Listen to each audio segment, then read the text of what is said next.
പ്രാപിക്കോരാവിവൻ തോണി നിൻ പദം ദൈവമേ കാത്തുകൊള്ളുകന്ന് കൈവിടാനിന്നു ഞങ്ങളെ നാവികൻ നീ ഭവാദിക്കോരാവിവൻ തോണി നിൻ പദം ഒന്നൊന്നായി എണ്ണി എണ്ണി തൊട്ടെണ്ണും പൊരുളൊടുങ്ങിയാൽ നിന്നിടും ദൃക്കുപോലുള്ളം നിന്നില സ്പന്ദമാകണം ദൈവമേ കാത്തുകൊള്ളുകന്ന് കൈവിടാനിന്നു ഞങ്ങളെ നാവികൻ നീ ഭവാദിക്കോരാവിവൻ തോണി നിൻ പദം അന്നവസ്ത്രാദി മുട്ടാതെ തന്നു രക്ഷിച്ചു ഞങ്ങളെ ധന്യരാക്കുന്ന നീയൊന്നു തന്നെ ഞങ്ങൾക്കു തമ്പുരാൻ. പ്രഭാഷണത്തിന് വന്നു ചേർന്നിട്ടുള്ള നമ്മുടെ ഡോക്ടർ NR വിജയരാജ്, ഡയറക്ടർ പൈതൃകം അന്തർദേശീയ പഠന കേന്ദ്രം, അദ്ദേഹമാണത്. അപ്പോൾ അദ്ദേഹത്തിന് ഞാൻ ഈ വേദിയിലേക്ക് പ്രത്യേകമായിട്ട് സ്വാഗതം ചെയ്യാണ്.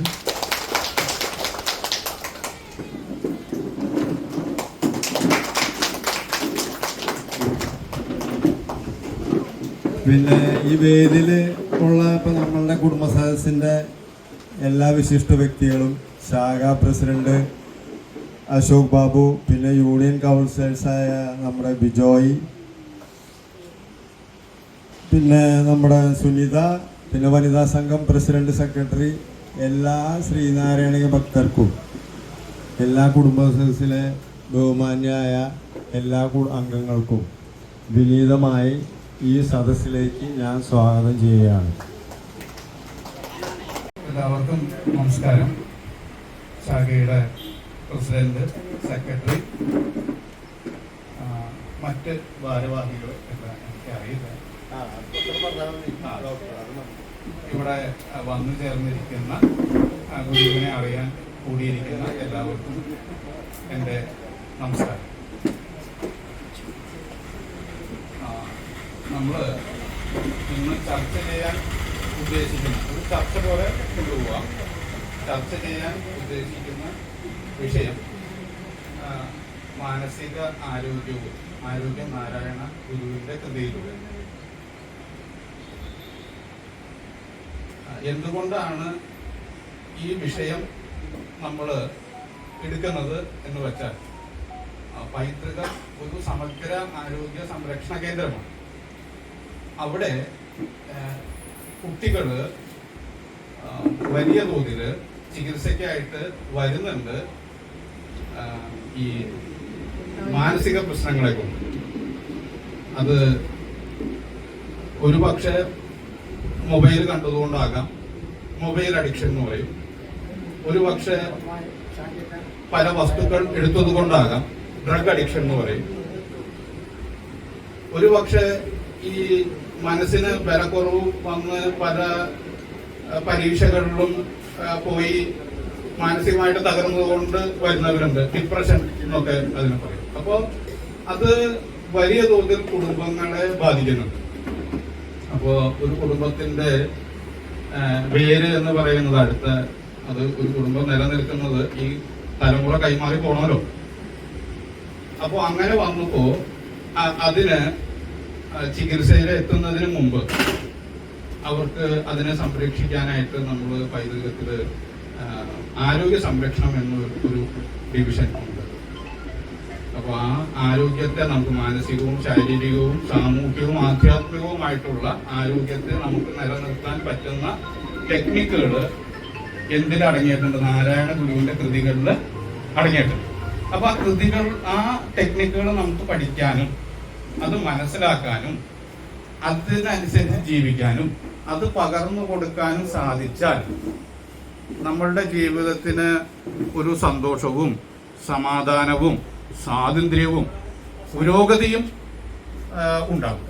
ഓരോ കുടുംബങ്ങളിലും അത് സംഭവിക്കുകയും അത് അടുത്ത തലമുറയ്ക്ക് കൈമാറി കൊടുക്കാൻ പറ്റും. നിലവിൽ ഇവിടെ ഇരിക്കുന്നവർക്ക് ഇതൊക്കെ അറിയാം, നമ്മളൊരു ചർച്ച ചെയ്യുന്നത് മാത്രം.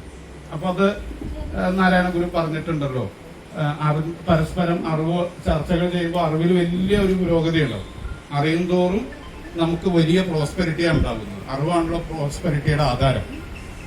അപ്പൊ അതിനു വേണ്ടി നമുക്ക് കണ്ണുകൾ അടച്ച് നടുനിവർത്തി ഗുരുവിനെ ഒന്ന് ധ്യാനിക്കാം.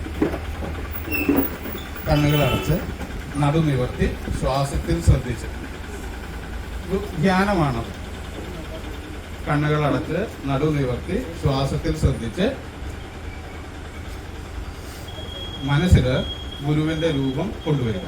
കണ്ണുകൾ അടച്ച് നടുനിവർത്തി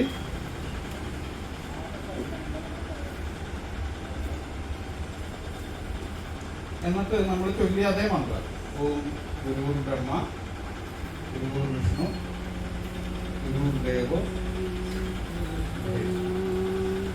സാക്ഷാത്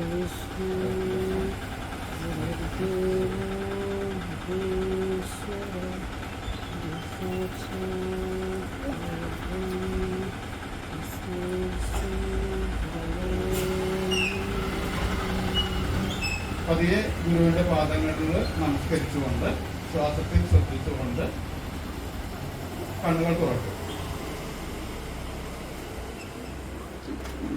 ഇത് ഒരു മെഡിറ്റേഷൻ ടെക്നിക്കാണ്. കണ്ണടച്ച് നമുക്ക് ഗുരുവിനെ ഉള്ളിൽ കാണാൻ പറ്റുന്നുണ്ടോ ഇല്ലയോ എന്നുള്ളത്. അപ്പൊ അത് അങ്ങനെ നമുക്ക് കാണാൻ പറ്റി എന്നുള്ളവരൊന്ന് കൈവത്തി. അപ്പൊ എന്തുകൊണ്ടാണ് നമുക്ക് കാണാൻ പറ്റിയത്? അത് എവിടെയാണ് കാണാൻ പറ്റിയത്? മനസ്സിൽ. എന്തുകൊണ്ടാണ് കാണാൻ പറ്റിയത്? എന്തുകൊണ്ടാ? അതെ, ഈ ഗുരുദേവനെ എങ്ങനെ നമ്മൾ അറിഞ്ഞത്? ഇങ്ങനെ ഒരു ഗുരു ഉണ്ട് എന്നുള്ളത് നമ്മൾ എങ്ങനെയാ അറിഞ്ഞത്?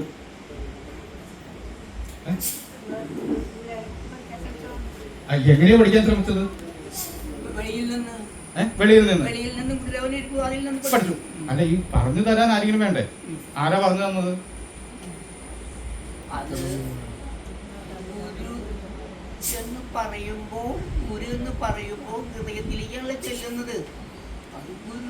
അല്ല, ഈ ഗുരുവിനെ പരിചയപ്പെടുത്തി തന്നതാരാ? അല്ല, ഞാനാണ്. അല്ല, ഞാൻ പറഞ്ഞത് ഇവിടെയുള്ള ഇതിനു മുമ്പ്, അതായത് കുടുംബത്തില് നമുക്ക് ഗുരുവിനെ കുറിച്ചിട്ടുള്ള ഒരു അറിവ് ആരാ പറഞ്ഞു തന്നത്? അച്ഛനും അമ്മയും അല്ലേ? ഇനി അച്ഛനും അമ്മയ്ക്ക് അറിയില്ലെങ്കിൽ സംഘങ്ങള്, കുടുംബയോഗം അല്ലേ? അപ്പൊ ഈ ഞാൻ ചോദിക്കുന്നത്, ഈ അങ്ങനെയുള്ള അറിവ്, ഇങ്ങനെ ഗുരുവിനെ കുറിച്ചിട്ടുള്ള അറിവ് നമുക്ക് കിട്ടിയില്ലെങ്കിൽ എന്ത് ചെയ്യും? ഗുരുവിനെ അറിയാൻ പറ്റില്ല. അറിയാൻ പറ്റുമോ? പറ്റില്ല. അല്ല, ധ്യാനിക്കണം. അല്ല, ഗുരുവിനെ അറിഞ്ഞാലല്ലേ ധ്യാനിക്കാൻ പറ്റുള്ളൂ. അപ്പൊ ഈ അറിവ് നമുക്ക് പകർന്നു കൊടുക്കാൻ പറ്റിയില്ല എന്ന് വിചാരിക്കാം. അപ്പൊ നമ്മുടെ കുട്ടികൾക്ക് ഈ അറിവ് എങ്ങനെ ഉണ്ടാവും? ഉണ്ടാവില്ല. അപ്പൊ ഗുരുവിനെ അറിയാത്ത പക്ഷം ഗുരുവിന്റെ ടെക്നിക്കുകൾ എങ്ങനെ പഠിക്കാൻ പറ്റും? പറ്റില്ല. ഈ ടെക്നിക്കുകൾ പഠിക്കാതെ നമുക്ക് എങ്ങനെ ശാരീരികവും മാനസികവും ആധ്യാത്മികവും സാമൂഹികമായിട്ടുള്ള പുരോഗതി ഉണ്ടാക്കാൻ പറ്റും? എന്തുകൊണ്ടാണ് നമുക്ക് ഗുരു അല്ല, നമുക്ക് അങ്ങനെ ഇപ്പോൾ ഒരാളെ നമ്മൾ റെഫറൻസ് വെക്കുകയാണ്, ഇന്ന ആളുടെ സഹായത്തോടു കൂടി നമുക്ക് പുരോഗതി ഉണ്ടാവും എന്ന് പറയുമ്പോൾ സ്വാഭാവികമായിട്ട് ചോദിക്കുന്നത് ആ വ്യക്തി അങ്ങനെ പുരോഗതി ഉണ്ടാക്കിയിട്ടുണ്ടോ? അപ്പൊ ഗുരു അങ്ങനെ ഏതെങ്കിലും കാര്യത്തിൽ പുരോഗതി ഉണ്ടാക്കിയിട്ടുണ്ടോ? ഏതെങ്കിലും സമൂഹത്തെ രക്ഷപ്പെടുത്തിയിട്ടുണ്ടോ? ഗുരു ഇഷ്ടം പോലെ. അപ്പൊ നമുക്ക് തീരില്ലല്ലോ. അപ്പോ നമുക്കൊരു റെഫറൻസ് പേഴ്സൺ ഉണ്ട്, പ്രൂവ്ഡ്. അതായത് അങ്ങനെ ഒരു ഗുരു ഉണ്ടായിരുന്നു. ആ ഗുരു ഒരു സമൂഹത്തിൽ മാറ്റം വരുത്തിയിട്ടുണ്ട്. എങ്ങനെയുള്ള സമൂഹമായിരുന്നു? അറിവില്ലാത്ത സമൂഹമായിരുന്നു, സാമ്പത്തികമില്ലാത്ത സമൂഹമായിരുന്നു. എന്നാൽ മുമ്പ് അവർക്ക് അറിവില്ലായിരുന്നു. ഇതിനു മുമ്പ് ഒരു കാലത്ത് അവർക്ക് അറിവുണ്ടായിരുന്നു, സമ്പത്തും ഉണ്ടായിരുന്നു. ആ സമ്പത്ത് നഷ്ടപ്പെട്ടു, അറിവ് നഷ്ടപ്പെട്ടു. പിന്നീട് അവരോട് പറഞ്ഞു, നിങ്ങൾ ഈ അറിവിനെ എങ്ങനെയാണ് ഈ പുരോഗതിയെ ഉണ്ടാക്കുക, എങ്ങനെയാണ് മാറ്റം വരുത്തേണ്ടതെന്നൊക്കെ പറഞ്ഞു കൊടുത്തു. അത് പഠിച്ചു, ആ രീതിയിൽ പ്രയത്നിച്ചു. അങ്ങനെ ഉയർന്നു വന്ന് നല്ല ഉദ്യോഗസ്ഥരായിട്ടുള്ള ആളുകളുണ്ട്, നല്ല കച്ചവടക്കാരായിട്ടുള്ള ആളുകളുണ്ട്, നശിച്ചു പോയ കണ്ടമാനം കുടുംബങ്ങൾ രക്ഷപ്പെട്ടിട്ടുണ്ട്. അപ്പൊ അതിന് ടെക്നിക്കുകൾ ആര് പറഞ്ഞു കൊടുത്തു? ഗുരു പറഞ്ഞു കൊടുത്തു. ഇന്ന ടെക്നിക്കുകൾ നിങ്ങൾ ചെയ്തു നോക്ക്, അപ്പൊ നിങ്ങൾക്ക് പുരോഗതി ഉണ്ടാകുമോ എന്നുള്ളതൊക്കെ പറഞ്ഞു കൊടുത്ത് ശാരീരികവും മാനസികവും സാമൂഹികവുമായി ആധ്യാത്മികമായിട്ട് പുരോഗതിയുള്ള കണ്ടമാനം ആളുകളെ സൃഷ്ടിക്കാൻ പറ്റും എന്ന് ആർക്കറിയാം? നമുക്കറിയാം. ആർക്കറിയില്ല. അത് എവിടെയാ ഉള്ളത്? അങ്ങനെയുള്ള ആളുകള് നമ്മുടെ വീട്ടിൽ തന്നെ ഉണ്ടോ ഇല്ലയോ എന്നുള്ള ചോദ്യമുണ്ടല്ലോ. അത് ചോദ്യമുണ്ടല്ലോ. എന്റെ വീട്ടിൽ തന്നെ ഗുരുവിനെ അറിയാത്ത, ഗുരുവിന്റെ കൃതികളെ അറിയാത്ത ആരെങ്കിലും ഉണ്ടോ ഇല്ലയോ എന്ന് ചോദ്യം ചോദിച്ചു കഴിഞ്ഞാൽ ഉണ്ട് എന്നാണ് ഉത്തരമെങ്കിൽ അതിന്റെ പ്രശ്നം ആരിലായിരിക്കുന്നത്? നമ്മൾ പുറത്തു പോകാനോ?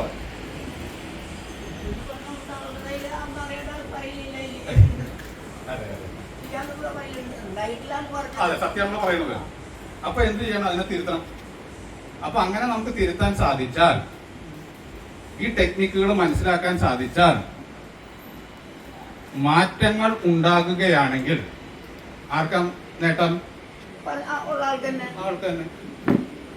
അപ്പൊ നമ്മൾ എന്ത് ചെയ്താൽ ആ ടെക്നിക്കുകൾ പഠിച്ചാൽ മതി അല്ലെ? ആ ടെക്നിക്കുകളുടെ സഹായത്തോടു കൂടി നമ്മൾ മാറ്റത്തെ സൃഷ്ടിക്കുക. അപ്പൊ ആദ്യത്തെ ടെക്നിക്ക് എന്ന് പറയുന്നത് എന്താ? കണ്ണടച്ചു കഴിഞ്ഞാൽ ഉള്ളിൽ എന്ത് തെളിയണം? നല്ലത് തെളിയണം. കണ്ണടച്ചു കഴിഞ്ഞാൽ ഉള്ളിൽ എന്താ തെളിയേണ്ടത്? നല്ലത് തെളിയണം. നല്ലത് ചിന്തിക്കുന്നവന് എന്ത് കിട്ടും? നല്ലത് കിട്ടും. Every action has A equal and opposite reaction. രക്ഷപ്പെടണം എന്ന് ചിന്തിച്ചു കഴിഞ്ഞാൽ എന്ത് സംഭവിക്കും? രക്ഷപ്പെടും. നശിച്ചു പോകണം എന്ന് ചിന്തിച്ചാൽ എന്ത് സംഭവിക്കും? നശിച്ചു പോകും. ഇല്ലേ? ഇപ്പൊ പലപ്പോഴും നമ്മൾ കുട്ടികളോട് പറയും, തെറ്റൊക്കെ ചെയ്തേ പറയില്ലേ, എന്തൊരു കുരുത്തക്കെട്ടാനാണ്, നീ നശിച്ചു പോകുള്ളൂ എന്നൊക്കെ ചിലപ്പോൾ നമ്മൾ ദേഷ്യത്തോട് പറയും. അപ്പോ എന്താണ് അതിന്റെ പ്രതിപ്രവർത്തനം? നശിച്ചു പോകാനുള്ള സാധ്യതയുണ്ട്.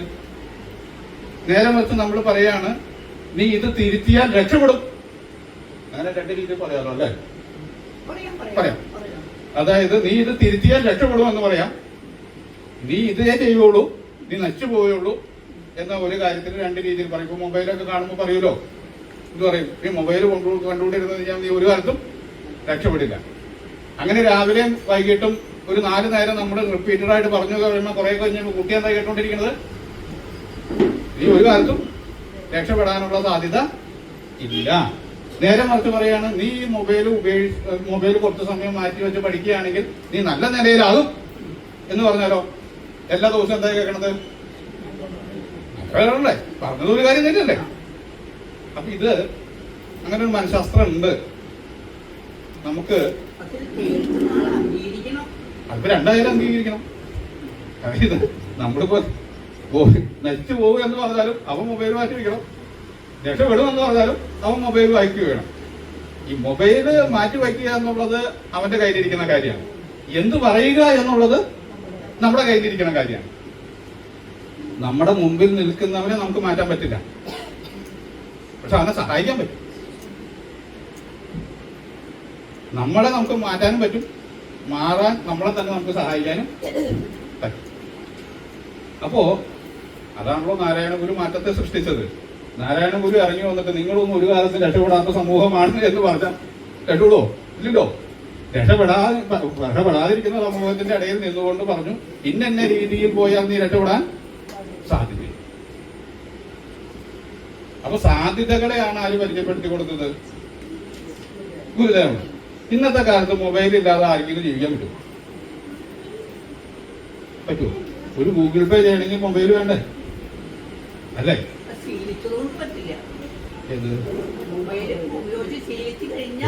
ഇപ്പൊ കംപ്ലീറ്റ് ഇൻഫർമേഷൻ, ബാങ്കിന്റെ ഡീറ്റെയിൽസ്, ആധാർ കാർഡ്, നമ്മളുടെ ജീവിതത്തില് ദൈനംദിനവുമായിട്ട് ബന്ധപ്പെട്ട എല്ലാ കാര്യങ്ങളും ടെക്നോളജി ആയിട്ട് ബന്ധപ്പെട്ടു.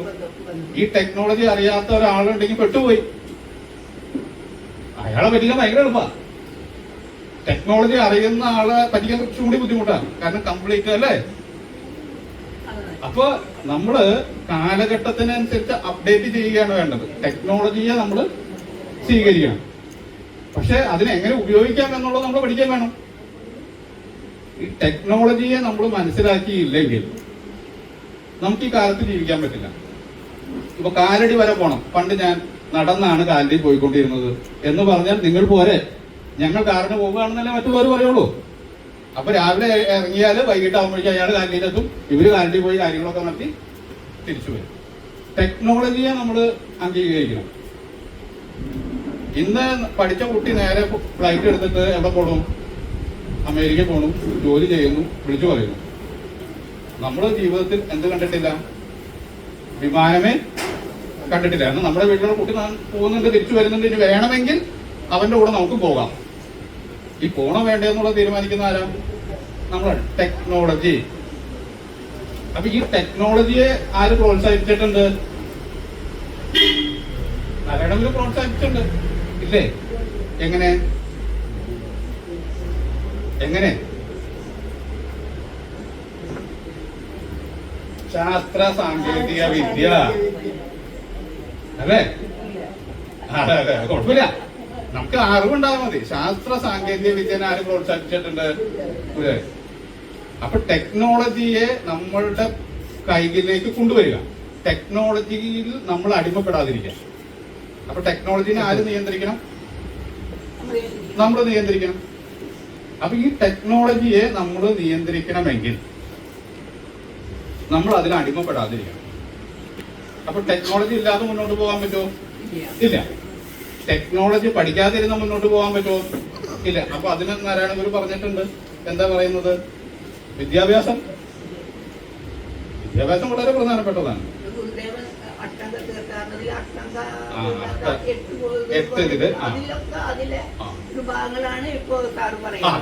ഗുരു പറഞ്ഞിട്ടുണ്ട്. എപ്പോ പറഞ്ഞിട്ടുണ്ട്? എത്ര കാലം മുമ്പ്. അപ്പൊ ഇത് നമ്മള് എവിടെ നടപ്പിലാക്കണം? വീട്ടില് നടപ്പിലാക്കണം. അപ്പൊ ടെക്നോളജിയെ എതിർക്കുകയല്ല വേണ്ടത്, ടെക്നോളജിയെ ഉപയോഗിക്കാൻ പഠിപ്പിക്കുകയാണ് വേണ്ടത്. ടെക്നോളജിയെ ഉപയോഗിക്കാൻ നമുക്ക് പഠിപ്പിക്കാൻ നമുക്കറിയാത്ത കാരണം കൊണ്ടാണ് നമ്മൾ എതിർക്കുന്നത്. നമുക്ക് അറിയാമെങ്കിൽ എന്ത് ചെയ്യും? നമ്മള് ഇത് ചെയ്യരുത്, അല്ല ഇത് ഈ രീതിയിൽ ചെയ്താലാണ് നിനക്ക് ഗുണം കിട്ടുക എന്ന് പറയും. അറിയില്ലെങ്കിൽ നമ്മൾ എന്ത് പറയും? നമുക്കറിയില്ലല്ലോ, നീ അത് ഉപയോഗിക്കാതിരിക്കുന്നതാണ് നല്ലതെന്ന് പറയും. കാരണം നമ്മളെ പറ്റിക്കാൻ എളുപ്പമാണ്. അപ്പൊ അവരോടൊപ്പം നടന്ന് നമ്മൾ അപ്ഗ്രേഡഡ് ആണ്. അപ്പൊ അവര് സത്യത്തിൽ നമുക്ക് ഗുണമാണോ ചെയ്തു തരുന്നത്, ദോഷമാണോ ചെയ്തു തരുന്നത്? പഠിക്കാതിരിക്കുന്ന ആരുടെ പ്രശ്നമാണ്? നമ്മുടെ പ്രശ്നമാണ്. കാലത്തിനനുസരിച്ച് നമ്മൾ അപ്ഡേറ്റഡ് ആകണമെന്ന് ആര് പറഞ്ഞു? പുതുതായി പറഞ്ഞു. നമ്മളെന്ത് കേൾക്കാത്തത്? നമ്മൾ കേൾക്കാത്തത് കൊണ്ട് എന്ത് സംഭവിച്ചു? ഇത് കൈകാര്യം ചെയ്യാനായിട്ട് നമുക്ക് ആരെ പഠിപ്പിക്കാൻ പറ്റിയില്ല? കുട്ടികളെ പഠിപ്പിക്കാൻ പറ്റി. ഒരു കുട്ടി നീന്തൽ പഠിക്കാനായിട്ട് കുളത്തിലിറങ്ങി. നമ്മൾ എന്ത് പറഞ്ഞു? മുങ്ങിച്ചാകാൻ സാധ്യതയുണ്ട്, ഇറങ്ങരുതെന്ന് പറഞ്ഞു. മറ്റൊരാൾ പറഞ്ഞു നീ ഇറങ്ങിക്കോ, ഞാൻ കൂടെ നീന്തിക്കോളാന്ന് പറഞ്ഞു. ഇതിലേതാ നല്ലത്? അപ്പൊ അവൻ എന്ത് പഠിച്ചു?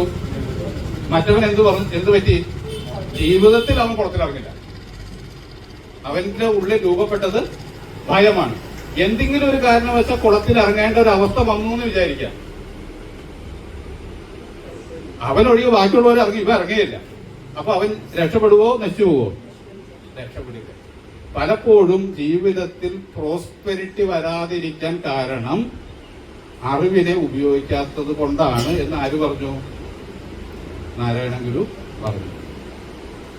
ഭയത്തെ അല്ല നമ്മൾ ക്രിയേറ്റ് ചെയ്യേണ്ടത്, ധൈര്യത്തെയാണ് ക്രിയേറ്റ് ചെയ്യേണ്ടത്. വഴി അടക്കുകയല്ല വേണ്ടത്, വഴി വെട്ടി തുറക്കുകയാണ് വേണ്ടത്. ആ വഴി ശരിയുടെ വഴിയായിരിക്കും വേണം. ധാർമ്മികമായിട്ട് നമുക്ക് പലതിനെയും, ഈ എല്ലാത്തിനെയും നമുക്ക് ഉപയോഗിക്കാൻ പറ്റും അല്ലേ? ഒരു ഭക്ഷണം പാചകം ചെയ്യുന്ന സമയത്ത് വേവ് കൂടിയാൽ എങ്ങനെ ഇരിക്കും? വേവ് കുറഞ്ഞാൽ എങ്ങനെ ഇരിക്കും? എരിവ് കൂടിയാൽ എങ്ങനെ ഇരിക്കും? എരിവ് കുറഞ്ഞാലോ? ഉപ്പ് കൂടിയാലോ? ഇതൊക്കെ കൂടുകയോ കുറയുകയോ ചെയ്യുമെന്ന് പേടിച്ചിട്ട് ആഹാരമേ ഉണ്ടാക്കേണ്ടതെന്ന് തീരുമാനിച്ചാലോ? നാരായണ ഗുരു പറഞ്ഞത് അതാ, ഭയമല്ല വേണ്ടത്, ധൈര്യമാണ്. പക്ഷെ പാകപ്പെടണം, അല്ലേ? ഇനി നമ്മൾ കൃത്യമായിട്ട് പരിശീലിക്കണം. ഒറ്റ വഴിയുള്ളൂ, ആ പ്രശ്നങ്ങളെ നേരിടണം. പ്രശ്നങ്ങളെ നേരിടുന്നതിന് സ്പിരിച്വൽ, ആധ്യാത്മികം, അതവിടെയാണ് ഈ സ്പിരിച്വാലിറ്റി വരുന്നത്. അപ്പൊ ഇവിടെ നമുക്ക് ദൈവദശകത്തിന്റെ ആദ്യത്തെ 4 ലൈൻ നോക്കാം. ആ, ദൈവദശകത്തിന്റെ ആദ്യത്തെ 4 വരി എന്താ? ആരെ ചൊല്ലുക? ആ,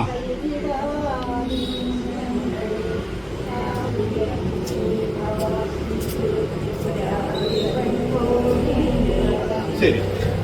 അപ്പൊ കടല് അല്ലെ? ആ കടലിൽ ഒരു കപ്പലുണ്ട്. ആ കപ്പലിൽ ആരുണ്ട്?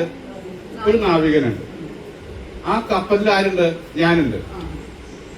ശരി. ഈ കപ്പലില്ലാതെ കടലിൽ നമ്മൾ നിൽക്കുകയാണെന്ന് വിചാരിക്കും. കപ്പലേ ഇല്ല. നമ്മളൊരു കടലിൽ നീന്തി ഇങ്ങനെ കരയിൽ നിന്ന് നീന്തി കപ്പലിന്റെ നടുക്കെത്തി, അല്ല കടലിന്റെ നടുക്കെത്തി. എന്ത് ചെയ്യും?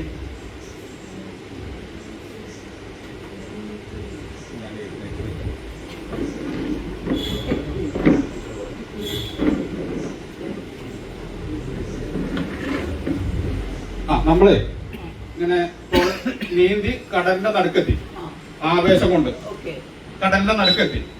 ഇനി എന്ത് ചെയ്യും?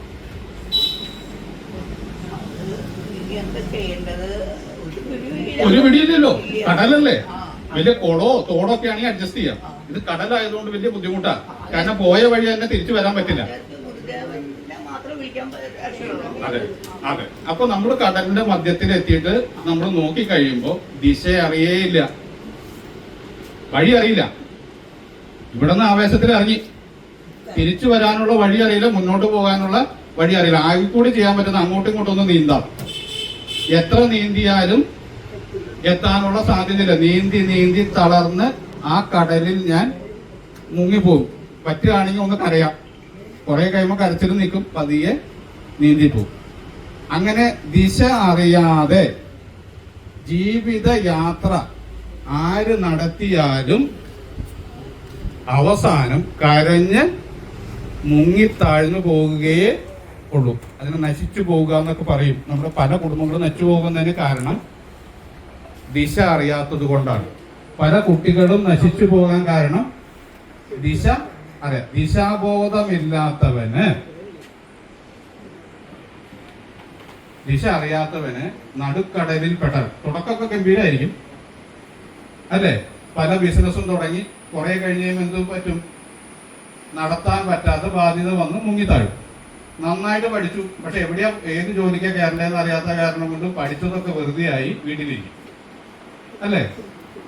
പലപ്പോഴും നമ്മളുടെ തുടക്കമൊക്കെ ഗംഭീരമായിരിക്കും, കുറെ കഴിഞ്ഞ് കഴിയുമ്പോൾ ദിശാബോധം നഷ്ടപ്പെട്ട് പല വഴി നടന്ന് ഒരു ഗതിയും പിടിക്കാതെ മാനസികമായിട്ട് തകർന്ന് ഇങ്ങനെ താഴ്ന്നു പോകും. താഴ്ന്നുപോയി പിന്നെ കടലാണല്ലോ, സ്വാഭാവികം. അപ്പൊ നമ്മൾ എന്ത് ചെയ്യും? നമുക്ക് എന്ത് വേണം? ഒരു കപ്പൽ വേണം അല്ലേ? കപ്പലിലാവുമ്പോൾ എത്ര കാലം വേണേലും കിടക്കാം, അഡ്ജസ്റ്റ് ചെയ്യാം. പക്ഷെ ഒറ്റയ്ക്ക് പിടിച്ചിരിക്കാൻ ബുദ്ധിമുട്ടാണ്. അപ്പൊ ആ കപ്പൽ ആരാണ്? കപ്പിത്താൻ പറ്റേ. ആ കപ്പൽ ആരാ? ആ കപ്പൽ ആരാ? നമ്മുടെ ജീവിതത്തിലെ കപ്പൽ ആരാ? അല്ല, അത് തന്നെ വായു കൊണ്ടുള്ള യന്ത്രം. ഈ ശ്വാസമൊക്കെ എടുക്കുന്ന അത് യന്ത്രം തന്നെ. നമ്മുടെ ശരി, ഒന്നും കൂടി ദൈവദേശം ചൊല്ലി നോക്ക്. ദൈവമേ കാത്തുകൊള്ളുക അങ്ങ് രാതെ ഞങ്ങളെ അഭികന്നി ഇവൻ പദം. നിന്റെ പദം ആരാ? നിന്റെ പദം ദൈവമേ എന്ന് പറയുന്ന പദം ആരാ? കപ്പല. നമ്മളുടെ ജീവിതത്തിൽ പ്രതിസന്ധികൾ വരുമ്പോൾ നമ്മൾ ആരെയും വിളിക്കുന്നത്? കണ്ടോ? ഇല്ല, പക്ഷെ നമ്മൾ വിളിക്കുന്നുണ്ട്. ആ വിളി തന്നെ ഈ കടലിൽ മുങ്ങിത്താഴ്ന്നു പോകാതെ പ്രതിസന്ധി ഘട്ടത്തെ ജയിക്കാൻ സഹായിക്കുന്ന ഒരു കപ്പല് പോലെയാണ് ജീവിതമാകുന്ന കടലിൽ. ഈ ജീവിതം അവിടെ തന്നെ അവസാനിക്കാന്നുള്ളത് ഒരു ഐഡിയ ഇല്ലല്ലോ. ആ ദിശാബോധം നഷ്ടപ്പെടുന്ന സമയത്ത് ദൈവമേ എന്ന് വിളിക്കുന്ന വിളി, ദൈവസങ്കല്പം, ഇപ്പൊ ഗുരു എന്ന് പറയുന്ന സങ്കല്പം നമുക്ക് കപ്പല് പോലെ ഇങ്ങനെ താങ്ങി നിർത്തും. ഇനി ആ കപ്പലിലെ കപ്പിത്താൻ ആരാണ്?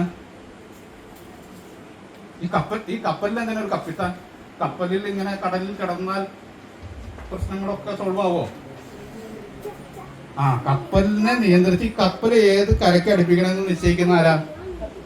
കപ്പിത്താൻ ഇല്ലെങ്കിലോ മുങ്ങി താഴില്ല. കപ്പിത്താൻ ഇല്ലെങ്കിൽ കപ്പല് മുങ്ങി താഴില്ല. പക്ഷേ നാഥനില്ലാതെ അവിടെ കിടന്നിങ്ങനെ ഇറങ്ങും. അപ്പൊ കടലിൽ ആ കപ്പലുണ്ടെങ്കിൽ മുങ്ങി താഴില്ല. നമ്മുടെ പകുതി പണി തീർന്നു. അല്ലെങ്കിൽ നമ്മൾ തന്നെ തുടർന്നുകൊണ്ടിരിക്കാം. ആ കപ്പലുണ്ടെങ്കിൽ, ഈ ദൈവ സങ്കല്പം ഉണ്ടെങ്കിൽ, ഗുരു സങ്കല്പം ഉണ്ടെങ്കിൽ കപ്പലായി. ഇനി ആ കപ്പിത്താൻ വേണം. ആ കപ്പിത്താൻ ആരാ? ദൈവദശം ചുറ്റി നോക്കിയാൽ മതി. പറയൂ. ദൈവമേ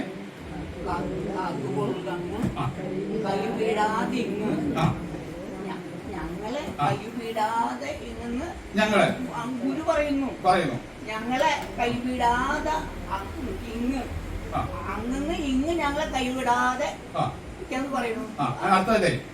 അടുത്തല്ലേ നാവികൻ നീ ഭവാപ്തി തോണി നീൽപദം.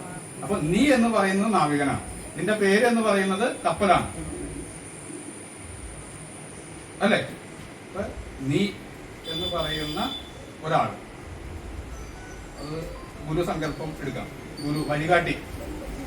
അപ്പൊ നീ ഈ കപ്പലിന്റെ കപ്പിത്താനായിട്ട് ഇരിക്കുന്നിടത്തോളം കാലം, നിന്റെ പേര് എന്റെ മനസ്സിൽ നിൽക്കുന്നിടത്തോളം കാലം എനിക്ക് ദിശാബോധം ഉണ്ടാകും. എനിക്ക് ദിശ ഉണ്ടാകും. അപ്പൊ എപ്പോഴാണ് നമുക്ക് ദിശ വേണ്ടത്? കടലിൽ പോയാലേ എന്ത് വേണോളൂ? ഒരു കുഴപ്പവും ഇല്ലാതെ ഇരിക്കുന്ന സമയത്ത് ഇതൊക്കെ ആവശ്യമുണ്ടോ? ജീവിതത്തിൽ പ്രശ്നങ്ങൾ വരുമ്പോഴോ? ആ പ്രശ്നങ്ങൾ പരിഹരിക്കാൻ പറ്റാതെ വരുമ്പോഴോ? ഈ പ്രശ്നം നമ്മുടെ ജീവിതത്തെ തന്നെ നശിപ്പിക്കാൻ ശേഷിയുള്ളതായിട്ട് മാറുമ്പോഴോ? ചിലരൊക്കെ ആത്മഹത്യയില്ലേ? അങ്ങനെയുള്ള അവസ്ഥയിലോ? ആ സമയത്ത് പോലും ദിശയെ നൽകാൻ ഗുരുവിന് സാധിക്കും. ഗുരു എന്ന് പറയുന്നത് അറിവാണ്, പ്രോസ്പെരിറ്റിയാണ്, വഴിയാണ്, ദിശാബോധമാണ്, അല്ലേ? ഇനി ആദ്യത്തെ വഴി, ദൈവമേ കാത്തുകൊള്ളുക, അങ്ങ് എന്നെ സംരക്ഷിക്കണം, കൈവിടാതെ ഞങ്ങളെ, അതായത് കൈവിട്ട് കളയരുത്. വിടില്ല എന്നറിയാം, പക്ഷെ എനിക്കൊരു സംശയമുണ്ട്, നീ വിടരുത് ഗുരുവോ. ഞാൻ തന്നെ മുറുകെ പിടിക്കാൻ ശ്രമിക്കുകയാണ്. അപ്പൊ നമ്മള് ഈ കൃതികളൊക്കെ ചൊല്ലുമ്പോ അതുകൊണ്ടാണല്ലേ പറയുന്നത് വിടരുതെന്ന് പറയുന്നത്. വിട്ടില്ല, നമ്മളൊരു ധൈര്യക്കുറവുകൊണ്ട് പറയണതാണ്. കാരണം ഈ വിടുക എന്ന് പറയുന്നത് നമ്മളാ ചെയ്യുന്നത്. ഇപ്പൊ നമുക്ക് ഈ കൃത്യമായിട്ട് എല്ലാ ദിവസമൊക്കെ നാരായണ ഗുരുവിനെയൊക്കെ പ്രാർത്ഥിച്ചു. നമുക്ക് മോൾക്ക് ഒരു 10ാം ക്ലാസ്സിലെ A+ ഒക്കെ കിട്ടണമെന്ന് നമ്മൾ ആഗ്രഹിച്ചു. 2 ഇവിടുത്തെ കുടുംബയോഗത്തിനൊരു ഇത് വിളക്കൊക്കെ നമ്മൾ നേർന്നു. അങ്ങനെ ഫുൾ പ്രാർത്ഥന എന്തിനു വേണ്ടി? മാർക്കൊന്ന് കൊച്ചു തോറ്റു. അപ്പൊ ആരെ ഒഴിവാക്കി? ഗുരുവനെ ആദ്യം തട്ടും, അല്ലേ? കൊച്ചു പഠിച്ചോ ഇല്ല എന്നുള്ള ചോദ്യമില്ല. പ്രശ്നം ആരുടെയാ? പ്രശ്നം ഗുരുവിന്റെയാ. കാരണം ഞാൻ ഇതൊക്കെ ചെയ്തിട്ടും നീ എന്റെ കൊച്ചിനെ പഠിപ്പിച്ചില്ല. ഇനി ടീച്ചർമാരെ സ്വാധീനിച്ച് A+ ഉണ്ടാക്കി കൊടുത്തുമില്ല, അല്ലേ? അപ്പൊ കൈ വിടുന്നത് ഗുരുവാണോ നമ്മളാണോ? നമ്മൾ തെറ്റ് തിരുത്തുക എന്നുള്ളതാണ്. നമുക്ക് ഇപ്പൊ എന്തെങ്കിലും സംശയം ഉണ്ടെങ്കിൽ പറഞ്ഞു തരിക എന്നുള്ളതാണ് ആരുടെ വഴി? ഗുരുവിന്റെ പണി. വഴി പറഞ്ഞു തന്നാൽ അത് നടപ്പിലാക്കുന്നത് ആരുടെ പണിയാണ്? നമ്മുടെ പണിയാണ്. ഒരു ആശുപത്രിയില് നമ്മൾ തൊണ്ടവേദനയായിട്ട് ഡോക്ടറിനെ കാണാൻ പറ്റും. ഡോക്ടർ മരുന്ന് തന്നു. നമ്മൾ എന്ത് ചെയ്തു? കഴിച്ചില്ല. ഇടയ്ക്കിടയ്ക്ക് ഡോക്ടറിൻ്റെ അടുത്ത് ചെയ്തു. എന്ത് പറയാൻ? തൊണ്ടവേദന മാറിയില്ല. മരുന്ന് കഴിച്ചു. മരുന്ന് കഴിച്ചിട്ട് എന്റെ അസുഖം മാറേണ്ട ആവശ്യം ഇല്ല. നിങ്ങളെ കണ്ടാൽ എന്ത് സംഭവിക്കണം? എന്റെ തൊണ്ടവേദന മാറണം. നിങ്ങളുടെ ഉപദേശം കിട്ടിയാൽ എന്റെ തൊണ്ടവേദന മാറണം. ഒരു കാരണവശാലും ഞാൻ എന്ത് ചെയ്യില്ല? മരുന്ന് കഴിക്കില്ല. അപ്പൊ ഡോക്ടർ ചോദിക്കണം, അപ്പൊ ഞാൻ ഈ അന്തരപ്പൊക്കെ പഠിച്ചത് എന്തിനാ? ഉപദേശം പഠിക്കേണ്ട ആവശ്യമില്ലല്ലോ. രാവിലെ എഴുന്നേക്കോ ഉപദേശം കൊടുക്കാം അല്ലേ? അപ്പൊ ഈ ടെക്നിക്കുകൾ, മരുന്ന് എന്ന് പറയുന്ന ഒരു ടെക്നിക്കാണ്. കഴിച്ചാലേ മാറ്റം ഉണ്ടാക്കാൻ പറ്റുള്ളൂ. ഈ ഉപദേശമാണ് വേണ്ടതെങ്കിൽ തൊണ്ടവേദന വരാതിരിക്കാനുള്ള ഉപദേശം തരാം. അത് ആര് ശ്രദ്ധിക്കണം? നമ്മൾ തരാം. അപ്പൊ പിന്നെ എന്ത് ചെയ്യേണ്ട? മരുന്ന് കഴിക്കണം. തൊണ്ടവേദന വന്നിട്ടുണ്ടെങ്കിൽ എന്ത് കഴിക്കണം? മരുന്ന് കഴിക്കണം. അതിനുശേഷം ഉപദേശമൊക്കെ കേട്ട് തൊണ്ടവേദന വരാതിരിക്കാൻ ശ്രദ്ധിക്കുക അല്ലേ? അതിന് സംരക്ഷണം എന്നാണ് പറയുന്നത്, മറ്റത് ചികിത്സ എന്നാണ് പറയുന്നത്. സംരക്ഷണം ആരുടെ ഉത്തരവാദിത്തമാണ്? വ്യക്തിയുടെ. അപകടം അപ്പൊ പറയില്ലേ, വണ്ടി ഈ ബൈക്കൊക്കെ ഓടിക്കാൻ നേരം ശ്രദ്ധിച്ചു ഓടിക്കണം. ഒരു ഒച്ച കിട്ടും, തിങ്ങിടി. എന്ത് മനസ്സിലായി? ശ്രദ്ധിച്ചല്ല ഓടിച്ചത്. അപ്പൊ ഓടിച്ചെന്ന് കാലൊടിഞ്ഞ് കിടക്കണവനോട് ഉപദേശം കൊടുക്കണം. നിന്നോട് അന്നേ പറഞ്ഞതാണ് ശ്രദ്ധിച്ച് ഓടിക്കണം, നീ കുറച്ച് ദിവസം ഈ കിടപ്പ് ഇവിടെ കിടക്ക് എന്ന് പറഞ്ഞ ശരിയാണോ തെറ്റാണോ? പിന്നെ അവന് ഒരു കാലത്തും എന്ത് ഓടിക്കേണ്ടി വരില്ല? ബൈക്ക് ഓടിക്കേണ്ടി വരില്ല. നമുക്ക് ഉപദേശം കൊടുക്കേണ്ടതായിട്ടും വരില്ല. എഴുന്നേറ്റ് നിന്നാലല്ല ഉപദേശം. അപ്പൊ തെറ്റുപറ്റി ഉടനടി അവിടെ കൊണ്ടുപോയി ഒന്നും പറഞ്ഞില്ല, ഒക്കെ എടുത്തു, ആശുപത്രി കൊണ്ടുപോയി കൈകാലുകളൊക്കെ കെട്ടിവച്ചു. ആരോഗ്യമായി കഴിഞ്ഞപ്പോൾ പറഞ്ഞു, ശ്രദ്ധിച്ചു ഓടിച്ചിരുന്നെങ്കിൽ നിനക്ക് ഇന്ന് ഈ സമയത്ത് എന്തൊക്കെ കാര്യങ്ങൾ ചെയ്യാമായിരുന്നു. ഇനിയെങ്കിലും ഈ നിയമങ്ങളൊക്കെ പാലിച്ച് നീ ഓടിക്കാൻ ശ്രമിക്കണം. ചിലപ്പോ അവൻ കേൾക്കും അല്ലേ? കേട്ടാൽ അവൻ രക്ഷപ്പെടുമോ ഇല്ലയോ? ഇത്രയും ചെയ്തതിന് ശേഷം ഇത് പറയാൻ പറ്റുള്ളൂ. അപ്പോൾ ഒരു നമ്മളുടെ അറിവ്, നമ്മളെല്ലാവരും അപൂർണരാണല്ലോ, സ്വാർത്ഥരുമാണ്, അപൂർണരുമാണ്. എല്ലാവരും എല്ലാം തികഞ്ഞരുമല്ല. തെറ്റുപറ്റുക സ്വാഭാവികം. തെറ്റുപറ്റിയാൽ തിരുത്താൻ സഹായിക്കുക എന്നുള്ളത് ഗുരുത്വം. തെറ്റുപറ്റിയതിനെ വീണ്ടും ഒരു കാലത്തും രക്ഷപ്പെടാത്ത രീതിയിൽ ആക്കിയെടുക്കുക എന്താണ്?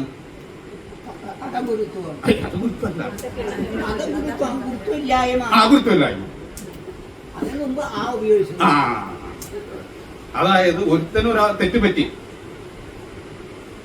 ഇനി അവൻ ജീവിതത്തില് ഒരു കാര്യവും ചെയ്യാത്ത രീതിയിൽ ആക്കിയെടുക്കണം ഇല്ലേ? നീ നിന്നെ കൊണ്ട് വീട്ടിലെ ഗുണമല്ല, നാടിനും ഗുണമല്ല. ഒന്ന് എന്താ പറയാ അല്ലേ, ഒന്ന് പോയി തന്നുകൂടെ എന്നൊക്കെ നമ്മൾ ചോദിക്കും. നമ്മുടെ വിഷമം കൊണ്ടാണ് പറയുന്നതെങ്കിലും സത്യത്തിൽ അവിടെ വേണ്ടത് അവനെ തിരുത്താൻ സഹായിക്കുക എന്നുള്ളതാണ്. നാരായണ ഗുരു ഇതൊന്നും പറഞ്ഞിട്ടില്ല. നാരായണ ഗുരു നടപ്പിലാക്കിയാണ് ചെയ്യുന്നത്. എവിടെയാണ് ഇവനെ രക്ഷപ്പെടാനുള്ള പോസിബിലിറ്റി എന്നാണ് നാരായണ ഗുരു നോക്കിയത്. അപ്പൊ എല്ലാ തരത്തിലുള്ള മാർഗവും ആര് പറഞ്ഞു കൊടുത്തു? ഗുരു പറഞ്ഞു കൊടുത്തു. എന്തുകൊണ്ട്? ഇത് മനസ്സിലാക്കിയ ഗുരുവിനെ അറിയാവുന്ന വ്യക്തികൾക്ക് സ്വന്തം കുടുംബത്തിൽ അതിനെ അപ്ലൈ ചെയ്യാൻ പറ്റുന്നില്ല. നമ്മൾ പറഞ്ഞുകൊണ്ട് എല്ലാവരും കേൾക്കണം എന്നുള്ളതല്ല ഞാൻ പറഞ്ഞത്. നമ്മൾ ശ്രമിക്കുകയാണെങ്കിൽ, കാരണം ആര് നമ്മളിലൂടെ പ്രവർത്തിക്കും? നമുക്കിപ്പോ വിവരമില്ലായ്മയാകാം, പക്ഷെ ഗുരുവിന് എന്തുണ്ട്? വിവരമുണ്ടല്ലോ അല്ലേ? അറിവുള്ള മനുഷ്യനാണല്ലോ. അറിവുണ്ട്, കണ്ടമാനം ആളുകളെ രക്ഷപ്പെടുത്തിയിട്ടുണ്ട്. അപ്പൊ നമ്മള് ഗുരുവിനോട് ഇടയ്ക്കിടയ്ക്ക് കാര്യങ്ങളൊക്കെ ഇങ്ങനെ സംസാരിക്കുകയാണ്, ഒന്ന് കാര്യങ്ങളൊക്കെ പറഞ്ഞു തരൂ എന്ന് പറയുന്ന മെത്തഡോളജിയാണ് പ്രാർത്ഥന അല്ലേ? എന്നാലല്ലേ ഈ സന്ധ്യക്കൊക്കെ വിളക്ക് വച്ചിട്ടൊന്ന് പ്രാർത്ഥിച്ചു കഴിയുമ്പോഴാണല്ലോ നമുക്ക് ഇപ്പൊ ഇങ്ങനെ ഒരു ഗുരുസങ്കല്പം ഉണ്ടെന്നും എന്തെങ്കിലുമൊക്കെ സംശയങ്ങളൊക്കെ വന്നു കഴിഞ്ഞാൽ ചോദിക്കാൻ പറ്റുമെന്നും പിന്നെ കുറച്ച് കൃതികളൊക്കെ എഴുതി വെച്ചിട്ടുണ്ട്, വായിച്ചു കഴിഞ്ഞ് കഴിഞ്ഞാൽ മനസ്സിലാവുന്നുള്ളതൊക്കെ ആർക്ക് പറഞ്ഞു കൊടുക്കാൻ പറ്റുള്ളൂ? കണ്ടതേ വിശ്വസിക്കുന്നു. പറയുന്നതിനേക്കാൾ ശക്തിയുണ്ട് കണ്ടതിന്, അല്ലേ? അപ്പൊ ജീവിതത്തിൽ പ്രതിസന്ധികൾ വരുമ്പോൾ മാത്രമാണ് നമുക്ക് ഇതൊക്കെ ആവശ്യം വരിക. പക്ഷെ പ്രതിസന്ധി വരുമ്പോൾ ഇപ്പൊ നമ്മള് മുന്നേ നീന്തൽ പഠിക്കാതെ വെള്ളത്തിൽ ചാടിയെന്ന് വിചാരിക്കാം. ഒരു പ്രതിസന്ധി വരുമ്പോ കൈകാലം അടിച്ചുകൊണ്ട് നീന്തൽ പഠിക്കാൻ പറ്റുമോ? നീന്തൽ പഠിച്ചവന് വെള്ളത്തിൽ മുങ്ങി താഴുന്ന സമയത്ത് വേണമെങ്കിൽ രക്ഷപ്പെടാനുള്ള പോസിബിലിറ്റി ഉണ്ട്. നീന്തൽ അറിയാവുന്നവന്റെ കൂടെ നടക്കുന്നവനും വെള്ളത്തിൽ മുങ്ങി താഴുമ്പോൾ രക്ഷപ്പെടാനുള്ള പോസിബിലിറ്റി ഉണ്ട്. അപ്പൊ ഇവിടെ നമ്മൾ എന്ത് ചെയ്യണം? ഗുരുവിന്റെ കൃതികൾ പഠിക്കണം, അല്ലെ? ഇപ്പൊ ദൈവസങ്കല്പത്തിൽ ദൈവദശകത്തിന് വലിയ സ്വാധീനം ഉണ്ട്, അല്ലേ? അപ്പൊ കണ്ണുകൾ അടച്ചോ, ശ്വാസത്തിൽ ശ്രദ്ധിക്കുക. ഇത് ഒരു മെഡിറ്റേഷൻ ടെക്നിക്കാണ്.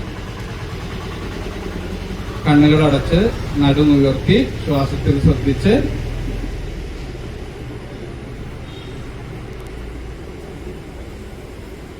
അങ്ങനെ പതിയെ പതിയെ പതിയെ നമ്മൾ ഗുരുവിനെ മനസ്സിലേക്ക് കൊണ്ടുവരിക.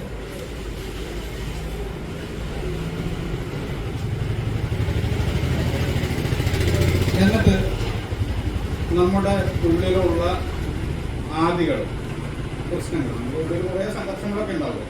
പരിഹരിക്കാൻ പറ്റാതെ കിടക്കുന്ന പ്രശ്നങ്ങളൊക്കെ നമ്മൾ ആരോട് ചോദിക്കണം? ഗുരുവിനോട് ചോദിക്കാം.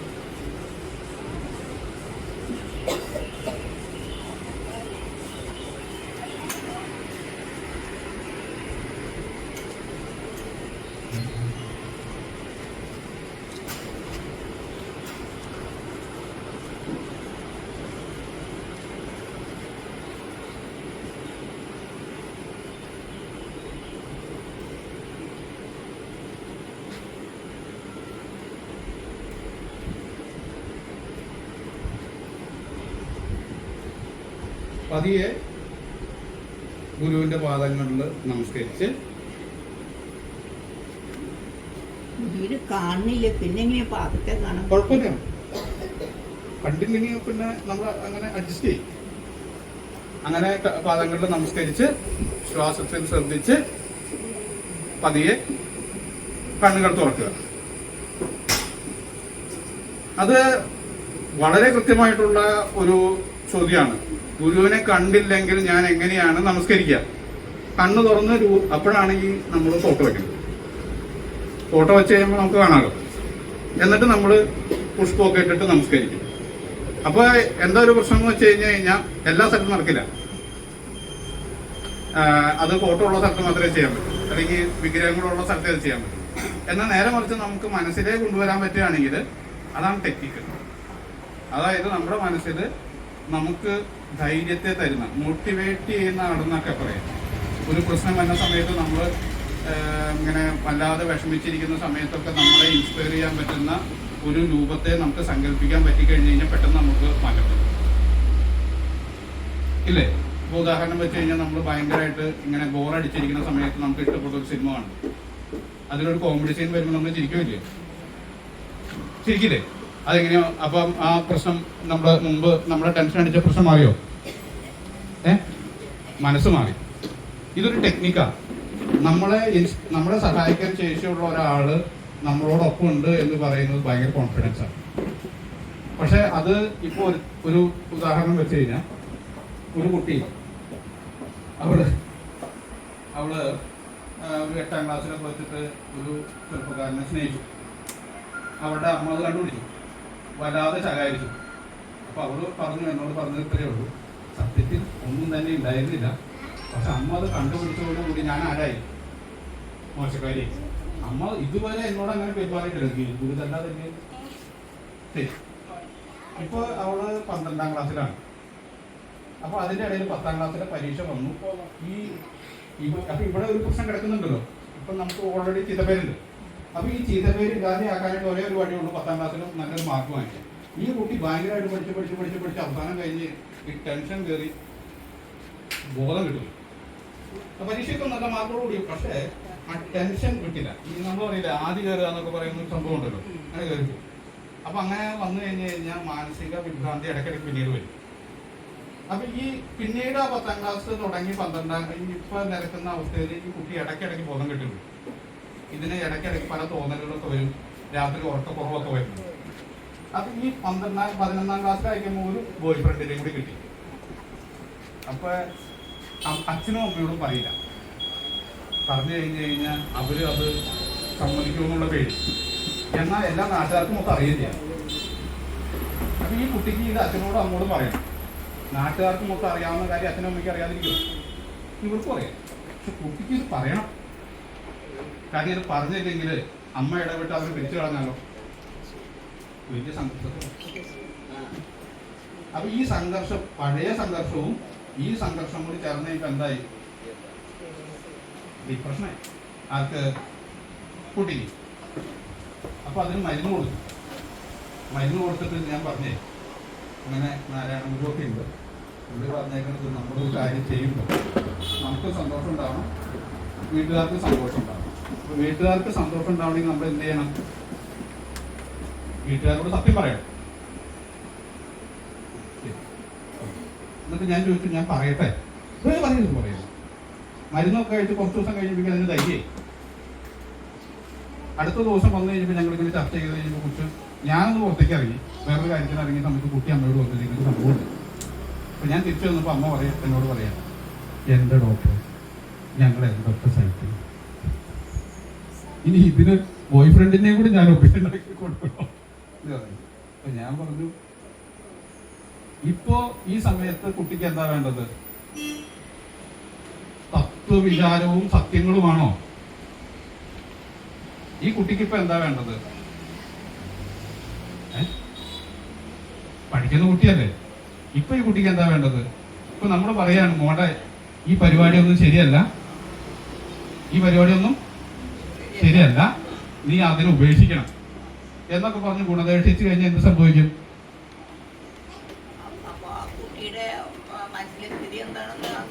കുട്ടിപ്പോ മാനസികമായിട്ട് തളർന്നിരിക്കുകയാണല്ലോ, ഡിപ്രഷനിലാണല്ലോ. ഈ സമയത്ത് നമ്മൾ ഉദ്ദേശിച്ചു കഴിഞ്ഞാൽ എന്ത് സംഭവിക്കും? ആ കുട്ടി പോയിട്ട് ഒരു കയറെടുത്ത് തീരും അല്ലേ? തീർന്നു കഴിഞ്ഞതിന് ശേഷം പിന്നെ ഉപദേശിക്കാനുണ്ടോ? അപ്പൊ എന്ത് ചെയ്യണം? പ്രായോഗിക ബുദ്ധി. നമ്മൾ ആ സമയത്ത് കുട്ടിയോടൊപ്പം നിൽക്കണം അല്ലേ? അങ്ങനെയല്ലേ വേണ്ടത്? എന്നിട്ട് അവരുടെ കൈ പിടിച്ചിട്ട് ശരി തെറ്റുകളെ കാണിച്ചു കൊടുക്കണം. നേരെ മറിച്ച് നമ്മൾ അതില് പ്രായോഗിക ബുദ്ധി ഉപയോഗിച്ചില്ലെങ്കിൽ എന്ത് പറ്റും? പിന്നെ ബുദ്ധിയെ ഉപയോഗിക്കേണ്ടതായിട്ട് വരില്ല. അപ്പൊ ഇതൊക്കെ ആര് പറഞ്ഞു തരണം? ഇങ്ങനെയുള്ള സാഹചര്യത്തിലൂടെ നാരായണ ഗുരു കടന്നു പോയിട്ടുണ്ട്. അങ്ങനെയുള്ള പല ആളുകളെയും നാരായണ ഗുരു ഇങ്ങനെ രക്ഷിച്ചിട്ടും ഉണ്ട്. അപ്പൊ പ്രായോഗിക ബുദ്ധി എന്ന് പറയുന്നത് വളരെ പ്രധാനപ്പെട്ടതാണ്. പ്രായോഗിക ബുദ്ധിയുടെ വക്താവാണ് ആര്? നാരായണ ഗുരു. അപ്പോ ശരിയായിട്ടുള്ള സ്ഥലത്ത് എത്തണമെങ്കിൽ ആദ്യം നീ ജീവനോടെ ഉണ്ടാവണം. 2, നിനക്ക് വേണ്ടത്, നിനക്ക് ധനവും ഉണ്ടാവണം, ആരോഗ്യവും ഉണ്ടാകണം. എന്നാലാണ് നിനക്ക് എന്തെങ്കിലും സമൂഹത്തിന് ചെയ്യാൻ പറ്റുള്ളൂ. ആദ്യം നീ ഉണ്ടാവണം, പിന്നെ നിന്റെ കുടുംബത്തിന് ആയുരാരോഗ്യ സൗഖ്യം ഉണ്ടാകണം. എന്നിട്ട് വേണം സമൂഹത്തിന് വേണ്ടി എന്തെങ്കിലും ചെയ്യാൻ. അതിനുള്ള ടെക്നിക്കുകൾ ആര് പറഞ്ഞു തന്നിട്ടുണ്ട്? അത് എവിടെ പറഞ്ഞു തന്നിട്ടുണ്ട്? കൃതികൾ. അപ്പൊ നമ്മൾ എന്ത് ചെയ്യണം? ആദ്യം നമ്മൾ നാരായണ ഗുരുവിനെ കണ്ടു, പരിചയപ്പെട്ടു, ഇഷ്ടപ്പെട്ടു. അതിനുശേഷം ഈ ടെക്നിക്കുകൾ നമ്മൾ പഠിക്കണം, നമ്മൾ നമ്മുടെ ജീവിതത്തിൽ അപ്ലൈ ചെയ്യണം. അപ്ലൈ ചെയ്ത് കഴിഞ്ഞ് കഴിയുമ്പോൾ നമുക്ക് വഴികൾ കിട്ടും. നമ്മൾ കോലത്തുകര എന്നൊരു ഗ്രാമമുണ്ട്, നാരായണ ഗുരു, അവിടെ നമ്മൾ പഠനം നടത്തി. അപ്പോൾ ഒരു കാലത്ത് വിദ്യാഭ്യാസം ഇല്ലാത്ത ആളുകൾക്ക് പൈസ കൊടുത്തിട്ട് ഗുരു പഠിക്കാൻ പറ്റും. ഇപ്പോൾ അവരിൽ ഭൂരിപക്ഷ ആളുകളും ഗവൺമെന്റ് എംപ്ലോയീസാണ്. അവിടെ വ്യവസായം ചെയ്തുകൊണ്ടിരുന്ന പലവരോടും ഈ കൈത്തൊഴിൽ ചെയ്യുന്നവരുമായിട്ട് സന്ധി ചെയ്യിപ്പിച്ചു, ഡയറക്റ്റ് ലിങ്ക് ആക്കി കൊടുത്തു. അപ്പൊ കൈത്തൊഴിൽ ചെയ്ത പല ആളുകളും ഇന്ന് ഉയർന്ന സാമ്പത്തിക ശേഷിയുള്ളവരാണ്. കുറച്ച് ആളുകളെ ഗുരു വിദേശത്തേക്ക് വിട്ടു. അവര് അങ്ങനെയുള്ള ആ രീതിയിൽ നാരായണ ഗുരുവിന്റെ ഉപദേശങ്ങളൊക്കെ കേട്ട് രക്ഷപ്പെട്ട ആളുകളിൽ നമ്മൾ പഠനം നടത്തി കഴിഞ്ഞപ്പോൾ ആ വ്യക്തികളൊക്കെ ഇന്ന് വലിയ പ്രോസ്പെരിറ്റിയിലാണ് ജീവിക്കുന്നത്. അപ്പൊ നമുക്ക് പഠിക്കണമല്ലോ, ഈ പറഞ്ഞതൊക്കെ യാഥാർത്ഥ്യമാണോ എന്ന് അറിയണമെങ്കിൽ അത് ജീവിതത്തിൽ നടപ്പിലാക്കിയ ആളുകളോട് നമ്മൾ ചോദിച്ചാൽ മതി, എങ്ങനെയാണ് നിങ്ങൾ നടപ്പിലാക്കുക. അപ്പൊ അവര് പറഞ്ഞതാണ്, അന്ന് പറഞ്ഞു തരാൻ ഒരാളില്ലായിരുന്നുവെങ്കിൽ ഞങ്ങൾ ഒരു കാലത്ത് ഗതി പിടിക്കുന്നത്. അപ്പൊ പ്രതിസന്ധി ഘട്ടത്തിൽ കൂടെ നിൽക്കുന്നവനാണ് ആര്? ഗുരു. ഈ നമ്മുടെ ആരോഗ്യ മേഖലയിൽ ഈ ചികിത്സാ കേന്ദ്രത്തിൽ ട്രീറ്റ്മെന്റിന്റെ അളവ് കൂടിക്കൊണ്ടിരിക്കുകയാണ്. മരുന്ന് കൊടുത്തിട്ടാണ് നമ്മൾ കുറെ രക്ഷപ്പെടുത്തുന്നത്. അപ്പൊ ട്രീറ്റ്മെന്റിന്റെ ഇതില് ഈ ഒരു സപ്ലിമെന്റ് നമ്മൾ ഇറക്കി, ഒരു ഏത്തപ്പഴത്തിന്റെ ഒരു സപ്ലിമെന്റ് ഇറക്കി. എന്തുകൊണ്ടാണെന്ന് വെച്ച് കഴിഞ്ഞാൽ കുട്ടികളുടെ ആഹാരക്രമത്തിൽ വലിയ മാറ്റം, കുട്ടികളുടെ ആഹാരക്രമത്തിൽ വലിയ മാറ്റം. എന്തുകൊണ്ടാണ് മാറ്റം വന്നത്? എന്തുകൊണ്ടാണ് മാറ്റം വന്നത്?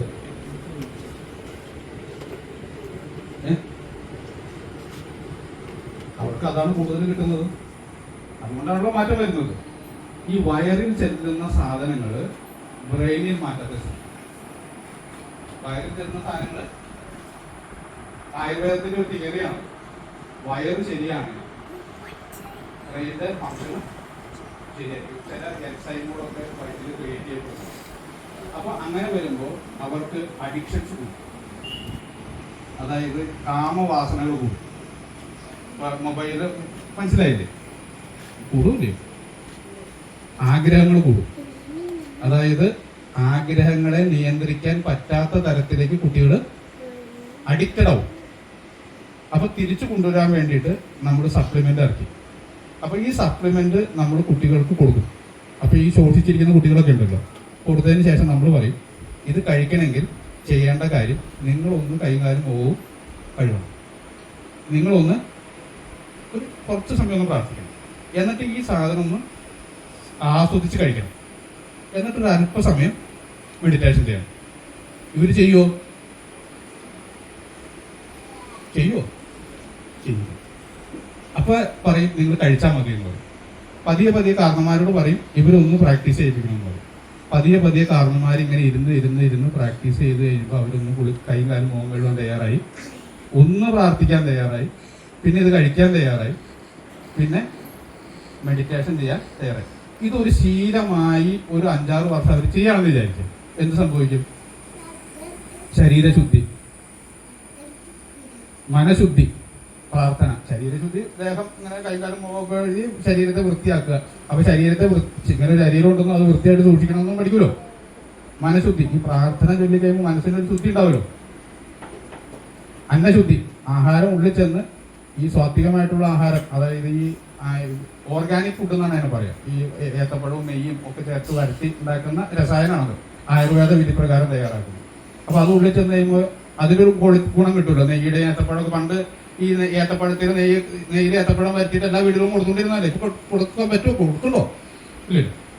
അപ്പൊ പിന്നെ മെഡിറ്റേഷൻ എന്ന് പറയുന്നത് എന്താ? മലയാളം എന്താ? നമ്മള് കണ്ണടച്ചു കഴിഞ്ഞാൽ ചിന്തകൾ ഇല്ലാതെ ഒരു സന്തോഷത്തോടു കൂടി സ്വതന്ത്രമായി ഇരിക്കുന്ന ഒരവസ്ഥ. ഇപ്പൊ നമ്മൾ കണ്ണടച്ചു കഴിഞ്ഞു കഴിഞ്ഞാൽ സന്തോഷം, ടെൻഷനൊക്കെ ഉള്ള ആളുകൾ കണ്ണടച്ചു കഴിഞ്ഞാൽ എന്താ സംഭവിക്കുക? വലിയ ബുദ്ധിമുട്ടായിരിക്കും. എങ്ങനെയും കണ്ണ് തുറക്കണമെന്നാണ് തോന്നുന്നത്. അപ്പൊ നമ്മളുടെ ശരീരവും മനസ്സും സാമൂഹികമായിട്ട് നമ്മൾ ബലമുള്ള, ശാരീരികമായിട്ടും മാനസികമായിട്ടും 50% മതി. ശാരീരികമായിട്ടും മാനസികമായിട്ടും സാമൂഹികമായിട്ടും നമുക്ക് ബലമുണ്ടെങ്കിൽ 50%, ആധ്യാത്മികമായിട്ട് നമുക്ക് ബലം ഉണ്ടാവും. അല്ലെങ്കിൽ ആധ്യാത്മികമായിട്ട് നമുക്ക് 50% ബലം ഉണ്ടെങ്കിൽ സാമൂഹികമായിട്ടും മാനസികമായിട്ടും ശാരീരികമായിട്ടും 50% ബലം. ആധ്യാത്മികമായി ബലം ഉണ്ടാവണമെങ്കിൽ നമ്മൾ എന്ത് ചെയ്യണം? ആധ്യാത്മികമായിട്ട് ബലം ഉണ്ടാവണമെങ്കിൽ അവനവൻ ആത്മസുഖത്തിന് ആചരിക്കുന്നത് അപരനും ആത്മസുഖത്തിനായിട്ട് ചെയ്യും. ഞാൻ ചെയ്യുന്ന അത് കർമ്മമാണ്. ഞാൻ ഒരു പ്രവൃത്തി ചെയ്യുമ്പോൾ ഞാൻ എൻ്റെ സന്തോഷത്തിന് വേണ്ടി ചെയ്യുന്ന പ്രവൃത്തി കൊണ്ട് കുടുംബത്തിന് പ്രയോജനം ഉണ്ടാവണം, നാട്ടുകാർക്കും പ്രയോജനം ഉണ്ടാവണം, ലോകത്തിന് പ്രയോജനം ഉണ്ടാവണം. അപ്പൊ ലോകത്തിന് പ്രയോജനം ഉണ്ടാക്കുന്ന രീതിയിൽ പ്രവൃത്തി ചെയ്ത ആൾ ഗുരു നാരായണ. കുറഞ്ഞ പക്ഷം വീട്ടിലെങ്കിലും പ്രയോജനം ഉണ്ടാക്കുന്ന രീതിയിൽ ആര് ചെയ്യണം?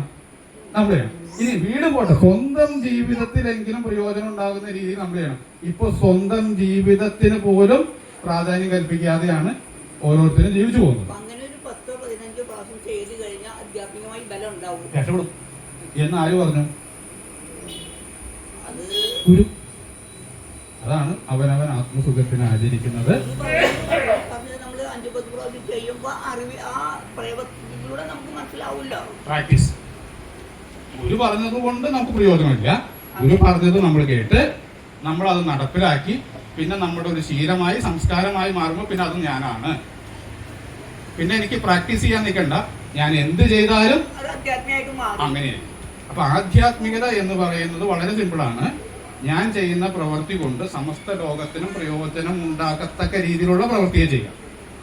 അതിനെ സ്പിരിച്വൽ, അതാണ് നാരായണ ഗുരു. അപ്പൊ ഗുരു എന്ത് ചെയ്തിട്ടുണ്ടോ അതങ്ങനെയാണ്. ഗുരു ചെയ്തു എന്നതുകൊണ്ട് നമുക്ക് ചെയ്യാൻ പറ്റണമെന്നില്ല. അപ്പൊ ദൈവദശകം ഈ 10 ശ്ലോകം അതിന്റെ അർത്ഥം മനസ്സിലാക്കി അത് ക്രിയാറ്റിക് ചെയ്താൽ ആ ദൈവദശകമായി നമ്മൾ മാറും. ക്ലിയർ അല്ലേ? ദൈവദശകം അത് ജീവിത രീതിയായിട്ട് മാറും. അത് നമ്മളായി ദൈവദശകം ചൊല്ലേണ്ടി വരില്ല, ജീവിത രീതിയാണല്ലോ. പിന്നെ നമ്മൾ ദൈവദശകാണല്ലോ. നമ്മൾ ചെയ്യുന്നതും ഒക്കെ അതുപോലെയായി. ഗുരു അതുപോലെയാണ് ചെയ്തത്. അതുകൊണ്ട് ഗുരു അത് പറഞ്ഞത് 10 ഇങ്ങനെ കൃതിയുടെ രൂപത്തിലാണെന്നേ ഉള്ളൂ. അതിൽ പറഞ്ഞതൊക്കെ ആര് ചെയ്തിട്ടുണ്ട്? ഗുരു ചെയ്തു. നമ്മള് അത്രയും പറ്റിയിരിക്കുന്നു. സ്വന്തം ജീവിതമെങ്കിലും പ്രോസ്പെരിറ്റി, പുരോഗതി ഉണ്ടാക്കത്തക്ക രീതിയിൽ നമ്മൾ പ്രവർത്തിക്കണം. അപ്പൊ നമുക്ക് ചർച്ച അവസാനിപ്പിക്കാം. കണ്ണുകൾ അടച്ച് ശ്വാസത്തിൽ ശ്രദ്ധിച്ച് എല്ലാവരും കൂടി ഒരുമിച്ച് ദൈവദശകം ഒന്ന് ചൊല്ലാം. എല്ലാവരും കൂടി ഒരുമിച്ച് ആരെങ്കിലും ഒന്ന് ചൊല്ലിക്കോ.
സൃഷ്ടിക്കുള്ള സാമഗ്രിയായതും നീയല്ലോ മായയും മായാവിയും മായാവിനോദനും നീയല്ലോ മായേനിക്ക് സായുജ്യം നൽകുമായും നീ സത്യം ജ്ഞാനമാനന്ദം നീ തന്നെ വർത്തമാനവും ഭൂതവും ഭാവിയും വേറെല്ല അകവും പുറവും നീങ്ങും പുറത്തുന്നു ഞങ്ങളങ്ങ് ജയിക്കുക മഹാദേവ ദീനാവനപരായണ ജയിക്കുക ചിദാനന്ദ ദയാസിന്ധോ ജയിക്കുക ആഴമേറും നിന്മഹസം ആഴിയിൽ ഞങ്ങളാകവേ വാഴണം വാഴണം നിത്യം വാഴണം വാഴണം.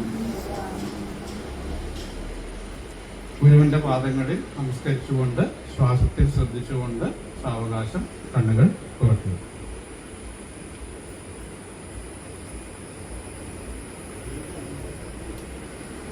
മനസ്സിന് ഏകാഗ്രത കിട്ടിയാലും ദൈവത്തിൽ ഗുരുവിനെ കാണാൻ പറ്റും. അതെ, ആ ഏകാഗ്രത ഉണ്ടാവാനുള്ള ഒരു അത് പറഞ്ഞു.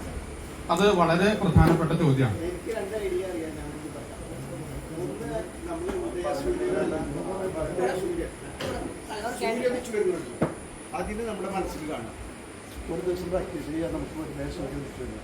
ഇതല്ലെങ്കിൽ ഒരു മീറ്റിൻ്റെ റൂമിൽ ഒരു ലൈറ്റ്, ഇരുട്ടുള്ള റൂമിൽ ലൈറ്റ് ഇട്ടിട്ട് ആ ലൈറ്റിൽ നോക്കി ഇരിക്കും. അത് ലൈറ്റ് ലൈറ്റ് വെക്കുക. കുറച്ച് ദിവസം കഴിയുമ്പോൾ ഇരുട്ടായാലും നമുക്ക് ലൈറ്റ് അവിടെ കിട്ടുന്നത്. ശരിയാണ്. അത് പ്രധാനപ്പെട്ട 2 ടെക്നിക്കുകളാണ്. ഞാനത് പറയാം. ഒരു ടെക്നിക്ക് ഉദയ സൂര്യനെ കാണുക എന്നുള്ളതാണ്. ഉദയ സൂര്യനെ കാണുക എന്ന് പറഞ്ഞാൽ എനർജി, സൂര്യന്റെ എനർജിയെ സ്വീകരിക്കുക. അപ്പോൾ നമുക്ക് സൂര്യൻ എനർജീനെ തരും.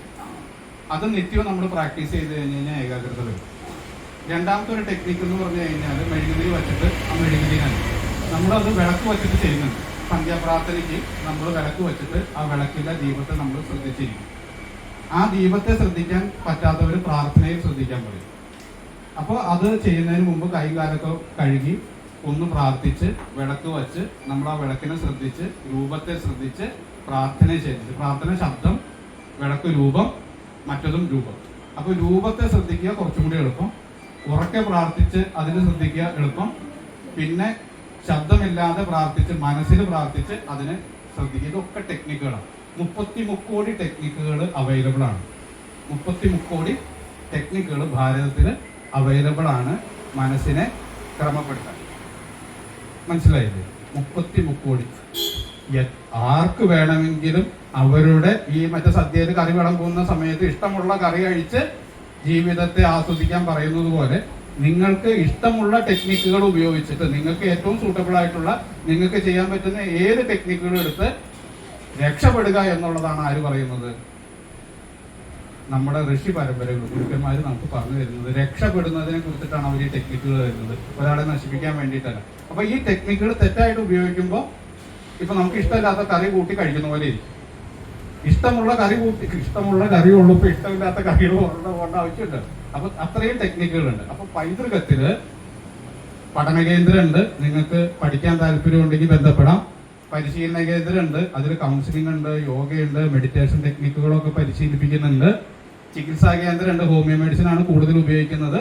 ആയുർവേദ ഡിപ്പാർട്ട്മെന്റ് ഉണ്ട്, ഡെന്റൽ ഡിപ്പാർട്ട്മെന്റ് ഉണ്ട്. ഇതൊക്കെ സമഗ്രമായിട്ട് ഈ ആരോഗ്യത്തെ സംരക്ഷിക്കാനായിട്ട് ആരോഗ്യമാണ് നമ്മുടെ വിഷയം. അത് അല്ലാത്ത വിഷയങ്ങളിൽ നമ്മൾ ഇടപെടാറില്ല, നമുക്ക് അതേ അറിയുള്ളൂ. അത് ഈ ടെക്നിക്കുകൾ നാരായണ ഗുരുവിന്റെ കൃതികള് ടെക്നിക്കായിട്ട് ഉപയോഗിച്ച് കണ്ടമാനം ആളുകളിൽ നമുക്ക് മാറ്റത്തെ സൃഷ്ടിക്കാൻ പറ്റിയിട്ടുണ്ട്. ഇത്രയും പറഞ്ഞുകൊണ്ട് ഞാൻ എൻ്റെ വാക്കുകൾ ഇവിടെ നിർത്തുകയാണ്. എല്ലാവർക്കും നന്ദി, നമസ്കാരം. പിന്നെ ഇവിടെ കോലത്തുകരയിൽ നമ്മൾ പഠനം നടത്തിയിട്ടുള്ള പുസ്തകം ഞാൻ കൊണ്ടുവന്നിട്ടുണ്ട്. ആവശ്യമുള്ളവർക്ക് വാങ്ങിക്കാം. പഞ്ചശുദ്ധിനെ കേന്ദ്രീകരിച്ചിട്ടുള്ള ഒരു ചെറിയ നോട്ടുണ്ട്, ആവശ്യമുള്ളവർക്ക് എടുക്കാം.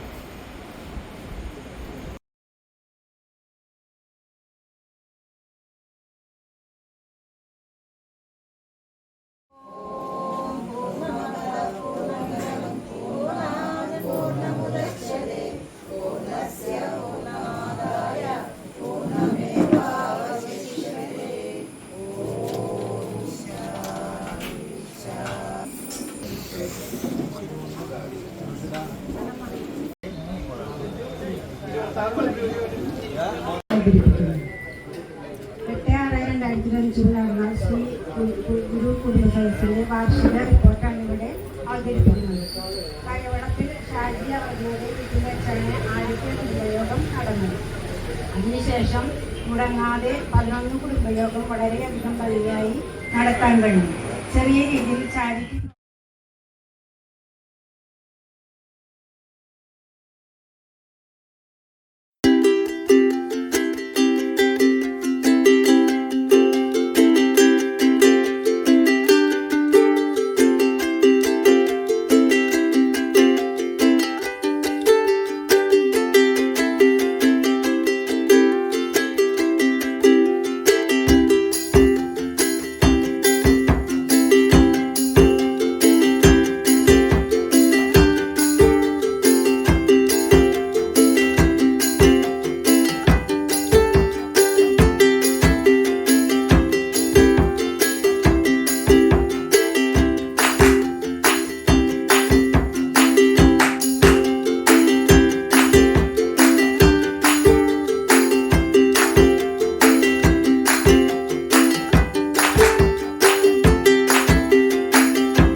ആ